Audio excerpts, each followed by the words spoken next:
Have you guys ever went to a rock concert and been so unimpressed that you literally wanted your money back? Well, that's what happened in 2002 at a Creed show in Illinois. Not only that, but a group of fans banded together and filed a class action lawsuit against the band, and it made national headlines in the US and everywhere else in the world. What happened? Stay tuned for the full story.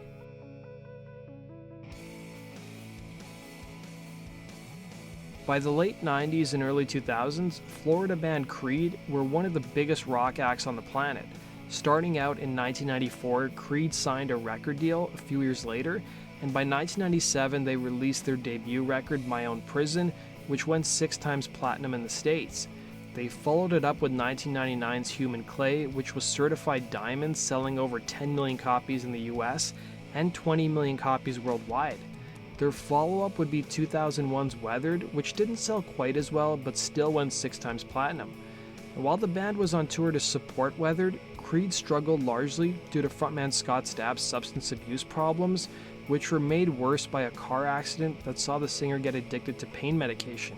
It all came to a head in Rosemont, Illinois at the Allstate Arena in December of 2002. According to Stapp's 2012 autobiography, he admitted by this point in time he was heavily using pain medication and drinking every day. A group of fans were so upset with Creed's performance that night, specifically Stapp, that they sued the band for millions of dollars as part of a class action lawsuit.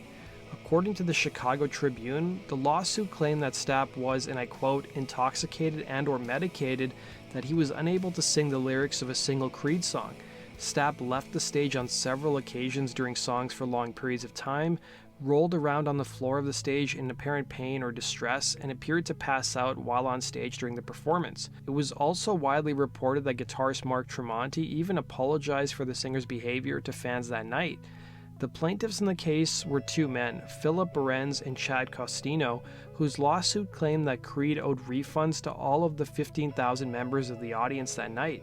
The tickets cost $50 each, but the lawsuit estimated that with service charges, parking, and other fees, the estimated 15,000 fans were owed around $2 million. Stapp would end up defending his performance, as he would leave a series of voicemails for the paper The Orlando Sentinel, claiming that he gave a great over-the-top performance. He claimed he was lying on stage because he was offering an over-the-top dramatic performance meant to convey the difficulties he was facing in his personal life at the time. He claimed some fans mistook it as him passing out on stage. He would also go on to say that he was fighting an undisclosed illness at the time. Some concertgoers following the show wrote into MTV, calling the concert everything from horrible to the worst show they've ever seen, but one concert attendee criticized the fans who filed the lawsuit against the band, calling it, and I quote, ridiculous. Creed ended up getting so much backlash that they put out a statement apart from Stapp and took responsibility for what happened that night and sent out an email to their fans. The plaintiff's lawsuit claimed that there already was a precedent set in a previous case whereby a man sued a painter who had been hired to paint a portrait of his wife. The man claimed the painting looked nothing like his wife and was able to recover his fee, but the judge in the trial disagreed. Ultimately, the lawsuit got thrown out of court in late 2003. The ruling judge would claim that at a concert, there's no contract between the artist and ticket holders. The ticket is merely just a license to enter the premises and not a guarantee of a certain quality of show. The judge would also claim that Creed could have gotten on stage, played one note, and then left, and fans still wouldn't be entitled to a refund. He cited a case in which fans were denied the ability to sue the Chicago Cubs for having a bad season. And by the time the lawsuit was thrown out, Creed suffered through enough, breaking up in 2004, until their short-lived reunion from 2009 to 2012. Stapp would admit after the lawsuit was thrown out that he was intoxicated the night of the show and tried to take time off from the band, but would tell MTV that he had pressure not to get off the road, saying, "I was advised not to.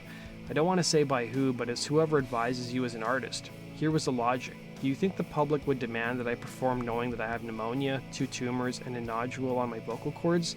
Why would someone not want me to tell the public? Only if they were benefiting from me staying on tour," he'd say. That does it for today's video, guys. Thanks for watching. Be sure to like button and subscribe, and we'll see you again on Rock and Roll True Stories. Take care.